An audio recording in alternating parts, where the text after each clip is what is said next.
The house was quiet enough that police could hear their own footsteps as they moved through the wide front hallway. Afternoon light pushed in through the tall windows, catching dust in the air and giving the space an almost frozen stillness. Nothing looked disturbed at first glance. No overturned furniture, no forced entry, no signs of a struggle. Just a calm, well-kept home in an affluent neighborhood in McLean, Virginia. But when the officers reached the master bedroom, the scene changed. A woman lay on the floor near her bed, a gun close to her body, the position almost too neat. Down the hall, in another room, her daughter was found in a similar condition. 2 deaths, a mother and daughter. And within minutes, the question began forming in the minds of the investigators. Was this really what it appeared to be? Pamela Hargan was known for her steady presence, her long career with defense contractors, and the way she kept her daughters close despite their different personalities. Her home was the place everyone drifted toward during holidays, a soft landing spot whenever life got chaotic. On the morning she was killed, there was no sign she had been fearful or unsteady. She had been preparing for an upcoming move, calling relatives, juggling normal responsibilities. There was no hint of any downward spiral.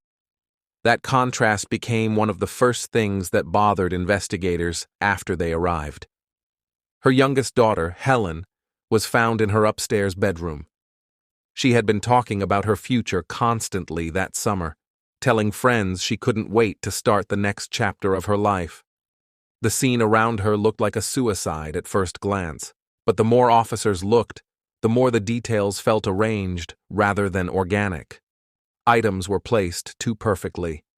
The angles were wrong for the injuries she had. And the gun in Pamela's room, the one positioned near her body, looked as though it had been placed there deliberately. The early assumption that Helen had killed her mother and then herself began to weaken almost immediately. At the time, the only family member not accounted for inside the home was Megan Hargan, Pamela's eldest daughter. She lived nearby and had been in contact with her mother the day she died. Investigators reached out to her, beginning the slow process of reconstructing the hours leading up to the murders. What they learned shifted the focus quickly. Before Pamela was killed, someone attempted multiple large wire transfers from her bank account. One was directed toward the purchase of a house Megan wanted. Each transfer attempt had been blocked, and moments after those failed attempts, the murders took place. Detectives began pulling phone records, timelines, and digital activity. They studied every inch of the house, paying careful attention to the staging. A staged scene always carries small mistakes, things placed in ways that don't match a person's dominant hand, patterns inconsistent with recoil, items wiped but not fully cleaned. Every inconsistency added weight to the theory that the deaths were not a murder-suicide, but a double homicide designed to look like one. As they reviewed the digital footprints, they noticed that the bank login attempts traced back to devices connected to Megan. In interviews, Megan insisted she had nothing to do with the murders and that her sister had been unstable. But the forensic evidence grew more specific. Blood pattern analysis contradicted the story Megan tried to frame around Helen. The trajectory of the bullets, the wounds, and the distances made it clear Helen could not have shot her mother, then returned to her room and taken her own life. There were no signs Helen had handled the weapon at all. The staging was too controlled and too intentional for a chaotic emotional act.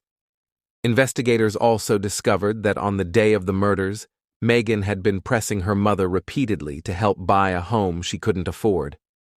Pamela had refused. That refusal lined up almost exactly with the timestamps of the attempted wire transfers. The financial motive was unmistakable: pressure, denial, failed transfers, and then 2 deaths. The pattern was tight, and the gaps were closing fast. In the months that followed, detectives reconstructed the movements through the house with forensic precision. They tracked the path the shooter took, the timing of each shot, the rearrangement of the weapon, and the phone calls Megan made afterward.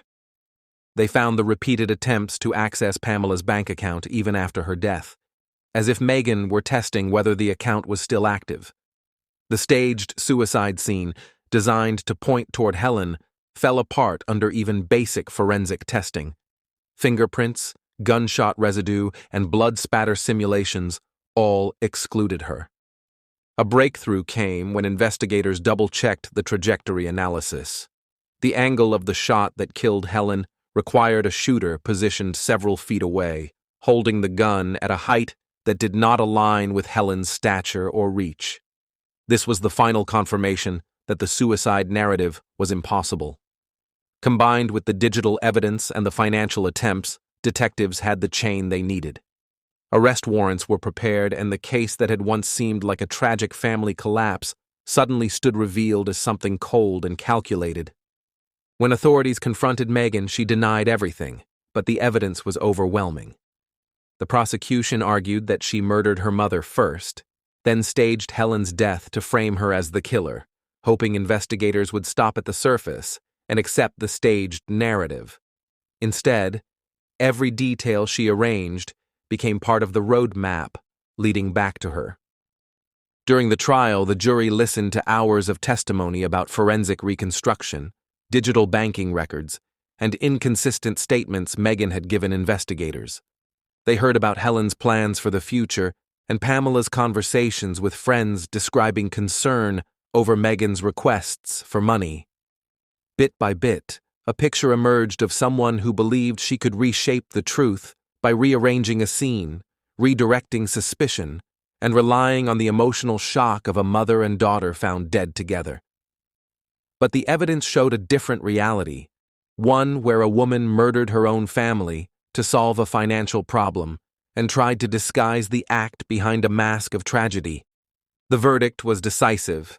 Megan was convicted on all major charges, including 2 counts of first-degree murder. The courtroom remained quiet as the sentence was read, the same kind of quiet that filled the house on the day detectives first walked in. A staged scene had been meant to bury the truth, but instead it became the thing that uncovered it. Thank you for listening to The Lantern's Tale. Subscribe for more true stories, if you dare.